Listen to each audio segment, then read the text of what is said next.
बिस्मिल्लाहिर्रहमानिर्रहीम। अस्सलाम वालेकुम स्टूडेंट्स, कैसे हैं आप सब लोग? उम्मीद करता हूँ ठीक होंगे। स्टूडेंट्स, हम लोगों ने लास्ट टाइम जो है अपना एक पोर्शन जो है फर्स्ट चैप्टर का ख़त्म कर लिया है, जो कि था सिंपल हार्मोनिक मोशन का। अब हम लोग वेव्स के बारे में स्टडी कर रहे थे। तो कल हमने जो लेक्चर दिया, जो मैंने आप लोगों को लेक्चर दिया था, लेक्चर नंबर 6, उसके अंदर हम लोगों ने क्या स्टडी किया था? उसके अंदर हमने देखा वेव क्या चीज़ है, वेव मोशन क्या चीज़ है, और हमने दो एक्टिविटीज़ भी देखी थी इसके अंदर। फिर हमने वेव की जो जनरल टाइप्स थी उनके बारे में स्टडी किया था, जिनके अंदर हमारे पास मैकेनिकल वेव और इलेक्ट्रोमैग्नेटिक वेव थी। तो आज हम लोग नेक्स्ट प्रोसीड करते हैं। तो हमारे पास नेक्स्ट जो फर्स्ट टाइप थी मैकेनिकल वेव, उसको हम फर्दर लेकर चलते हैं। तो मैकेनिकल वेव को कल हमने इस तरह डिफाइन किया था कि ये वेव्स की वो टाइप हैं जिनको एक जगह से दूसरी जगह प्रोपेगेट करने के लिए किसी मीडियम की, पाथवे की, चैनल की ज़रूरत है। मीन्स ये उस पाथवे के बगैर एक जगह से दूसरी जगह प्रोपेगेट नहीं कर सकती। इनकी एग्जांपल्स में मैंने आपको water waves, waves produced in a string, sound waves, इनकी एग्जांपल्स दी थी। जैसा कि आप लोग क्लियरली, हर छोटे से छोटा बच्चा भी ये इस बात को समझ सकता है कि अगर किसी जगह पर वाटर नहीं मौजूद, पानी नहीं है, तो क्या वहाँ पे वाटर वेव्स प्रोड्यूस हो सकती हैं? नो, वहाँ पे वाटर वेव्स नहीं हो सकती। तो स्टूडेंट्स, मैकेनिकल वेव को हम दोबारा से जो है वो डिफाइन करते हैं एक बार। Mechanical waves, type of waves which require any medium for propagation are called mechanical wave. ऐसी वेव्स जिनको प्रोपेगेट करने के लिए किसी मीडियम की ज़रूरत है, उन वेव्स को हम मैकेनिकल वेव्स का नाम देते हैं। एग्जाम्पल्स भी आपको पता है, water waves, sound waves, waves produced in a string. तो बच्चों, मैकेनिकल वेव जो हैं, इनकी मीडियम के लिहाज से और प्रोपेगेशन ऑफ वेव और पार्टिकल्स ऑफ मीडियम की वाइब्रेशन के लिहाज से दो टाइप्स हैं। मीन्स मैकेनिकल वेव को हमने आगे फर्दर क्लासीफाई करना हो, इनकी टाइप्स बनानी हो, तो हम इनके पार्टिकल्स की मोशन की जो डायरेक्शन है ना, वाइब्रेशन की डायरेक्शन है, उसकी बेस पर इसकी दो टाइप्स कर सकते हैं, जिसमें नंबर 1 आती है longitudinal waves and number 2 is transverse waves. अब लॉन्गिट्यूडिनल वेव्स क्या हैं और ट्रांसवर्स वेव्स क्या हैं, इनके बारे में स्टडी करने से पहले मैं आपको जो है वो स्प्रिंग की एग्जांपल देना चाहूँगा। Slinky spring. स्लिंकी स्प्रिंग एक ऐसा स्प्रिंग है जो ज़्यादा टाइटन नहीं है, बल्कि लूज स्प्रिंग है। उसको हमने कैसे यूज़ किया है? तो ये आपके पास एक स्लिंकी स्प्रिंग को आपने क्या किया है, आपने उसको सिंपली एक साइड को आपने अटैच कर दिया है सॉलिड सपोर्ट के साथ। ये दीवार है, दीवार के साथ आपने अटैच कर दिया है एक साइड को। दूसरी साइड पर आपने हैंड से क्या किया है, इसको पुश एंड पुल किया है। ठीक है, आपने इसकी मेन पोजीशन से इसको आगे और पीछे की तरफ जो है वो फोर्स लगाई है। तो अब जब आप इसको छोड़ेंगे तो क्या होगा बच्चों, ये स्प्रिंग जो है ये आगे पीछे क्या करेगा, वाइब्रेट करेगा। ठीक है, मींस इसकी मोशन कुछ इस तरह होगी। अब अगर इसके अंदर मैं देखना चाहूँ कि ये कौन सी टाइप है मैकेनिकल वेव की, तो बच्चों वो किस तरह हम लोग कर सकते हैं, वो हम कुछ इस तरह देख सकते हैं। इसके अंदर अगर मैं वेव की डायरेक्शन देखूं, propagation, direction of propagation of wave, तो वो मुझे पता चलती है कि वेव इस डायरेक्शन में प्रोपेगेट कर रही है। वेव किस डायरेक्शन में प्रोपेगेट कर रही है? इस डायरेक्शन में। अब अगर मैं देखूं इस पूरे सिस्टम को, इस बॉडी को, तो इसके जो पार्टिकल्स हैं उनकी मोशन को ऑब्जर्व करता हूं, तो पार्टिकल्स ऑफ मीडियम भी क्या कर रहे हैं, वेव की ही डायरेक्शन के along back and fourth move कर रहे हैं। यानी इस सिस्टम के, इस स्प्रिंग के पार्टिकल क्या है, ये लेट्स सपोज ये लूप्स, ये इसके पार्टिकल हैं लेट्स सपोज। तो ये लूप्स क्या कर रहे हैं, ये आगे पीछे back and fourth along the direction of propagation of wave move कर रहे हैं। तो बच्चों, वेव, मैकेनिकल वेव की वो टाइप जिसके अंदर वेव की जो डायरेक्शन ऑफ प्रोपेगेशन है, उसी डायरेक्शन में जो पार्टिकल्स ऑफ मीडियम है वो भी बैक एंड फोर्थ वाइब्रेट करें या मूव करें, उस मैकेनिकल वेव की टाइप को हम लॉन्गिट्यूडिनल वेव का नाम देते हैं। तो ये बच्चों जो स्लिंकी स्प्रिंग की ये वाली एग्जांपल है, ये एक लॉन्गिट्यूडिनल वेव की ही एग्जांपल है। अब अगर हम साउंड वेव्स की बात करते हैं, तो साउंड वेव्स भी कुछ इस तरह प्रोपेगेट करती हैं। जैसा कि हमें पता है साउंड वेव्स को ट्रैवल करने के लिए एयर की ज़रूरत है। तो अगर हम एयर मॉलिक्यूल्स को समझ लेते हैं, तो जब साउंड वेव्स ट्रैवल करती हैं, एयर मॉलिक्यूल्स को कहीं से वो एक दूसरे के करीब कर देती हैं, कहीं से एक दूसरे से दूर कर देती हैं। अब इसी तरह इस स्प्रिंग में भी कुछ पार्ट्स आपको ऐसे नज़र आ रहे हैं जहाँ पे स्प्रिंग करीब होगा या स्प्रिंग दूर होगा, फिर करीब होगा, या अल्टरनेटिवली इसी तरह जो है बैक एंड फोर्थ मूव करता रहेगा। बच्चों लॉन्गिट्यूडिनल वेव के अंदर ये जो दो चीज़ें आपको नज़र आ रही हैं, जहाँ से वो करीब है और दूर है, ये भी बहुत इंपॉर्टेंट है। हम इनको भी डिफाइन करेंगे, हम ये भी देखेंगे कि इनका नेम क्या है। उससे पहले मैं लॉन्गिट्यूडिनल वेव को डिफाइन करना चाहूँगा। तो लॉन्गिट्यूडिनल वेव क्या है आपके पास? Longitudinal wave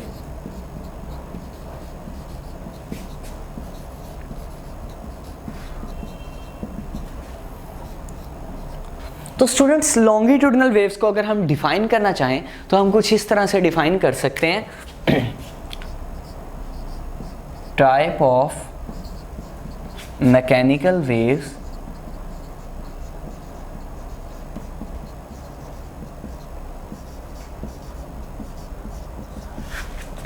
in which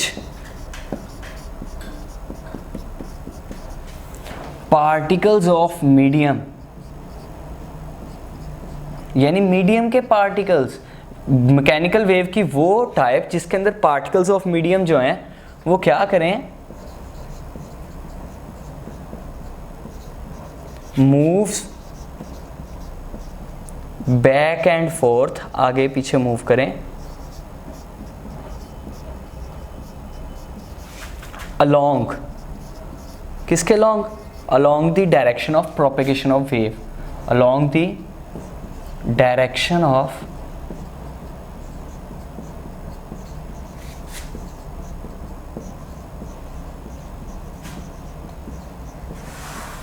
propagation of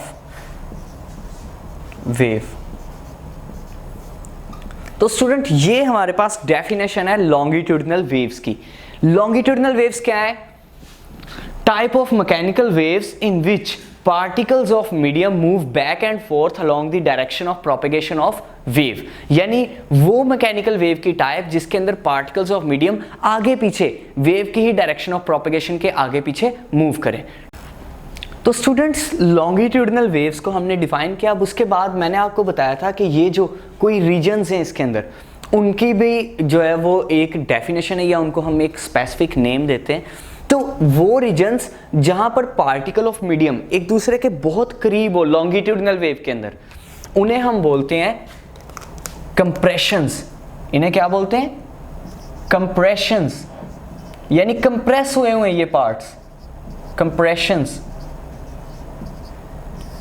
इसी तरह वो पार्ट्स या वो हिस्सा, वो रीजन लॉन्गिट्यूडिनल वेव का जिसके अंदर पार्टिकल्स ऑफ मीडियम वो एक दूसरे से बहुत ज्यादा दूर हैं, they are far away from each other, then this region will be known as rarefaction, as it is compression and it will be rarefaction. इसे हम बोलते हैं रेयरफैक्शंस। तो अगर हम इनको सिंपली डिफाइन करना चाहें तो कंप्रेशन क्या है? कंप्रेशन क्या है? ये वो रीजन है लॉन्गिट्यूडिनल वेव का जिसके अंदर पार्टिकल्स ऑफ मीडियम एक दूसरे के बहुत क्लोज हैं। तो ये डेफिनेशन भी बहुत इंपॉर्टेंट है और आपने ये याद भी करनी है। Region of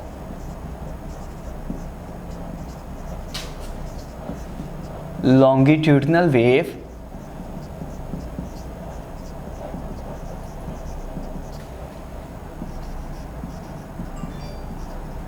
where particles of medium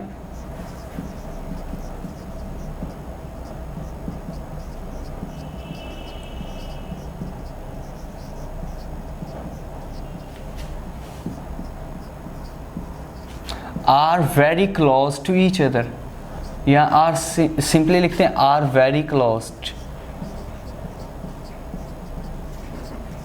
to each other.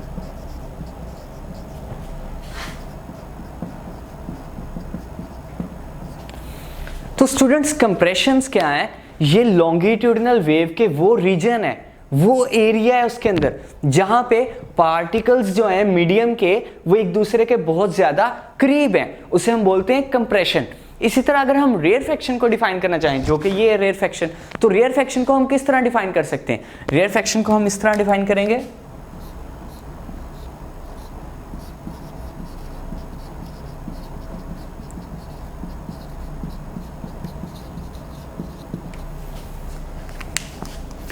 Reason of, same वही डेफिनेशन है लेकिन सिंपल एक वर्ड का चेंज है कि इसके अंदर पार्टिकल्स और मीडियम जो है एक दूसरे से बहुत दूर होते हैं। Region of longitudinal wave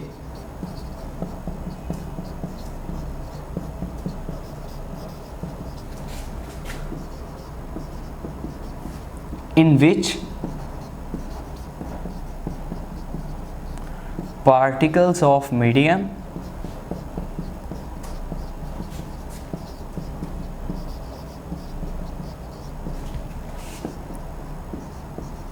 are apart from each other, apart mean दूर है एक दूसरे से, apart from each other, यानी लॉन्गिट्यूडिनल वेव का वो रीजन जिसके अंदर जो पार्टिकल्स ऑफ मीडियम है वो एक दूसरे से बहुत दूर होते हैं, तो ये वाला मीडियम, ये वाला reason.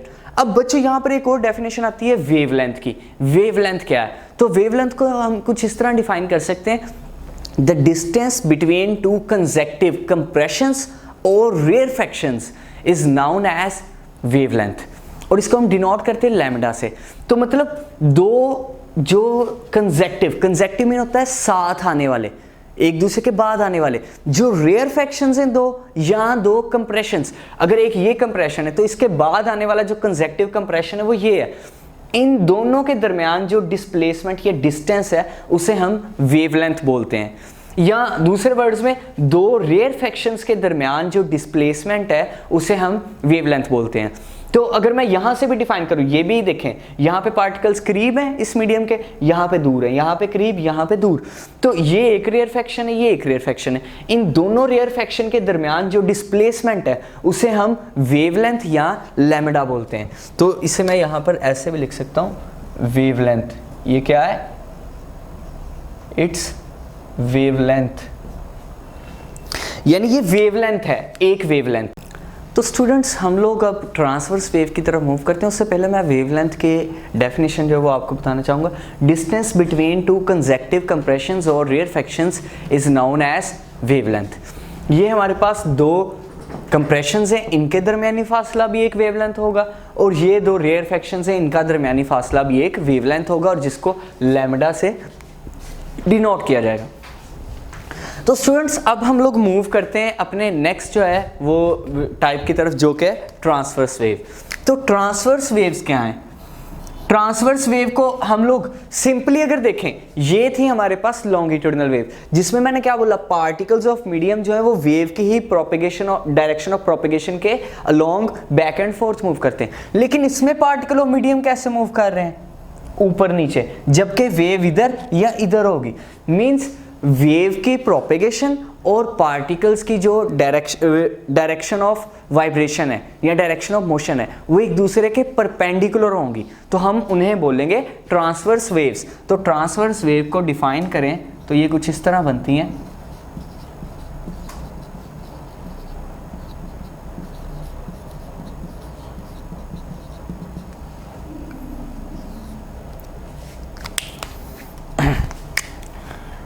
Type of mechanical waves in which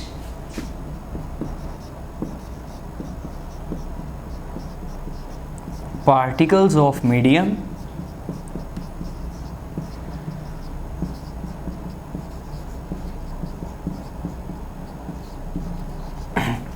vibrate perpendicular to the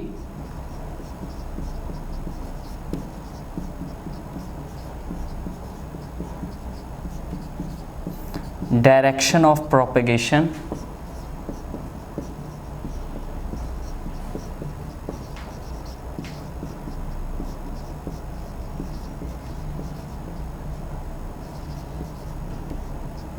of wave।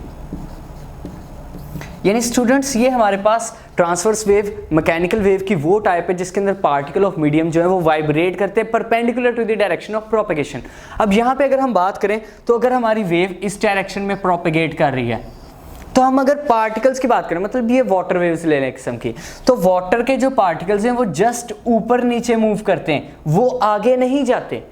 जो पार्टिकल्स हैं यहाँ पे वाटर के, वो आगे नहीं जाते, वो ऊपर नीचे जस्ट वाइब्रेट करते हैं, वेव आगे की तरफ प्रोपेगेट करती है।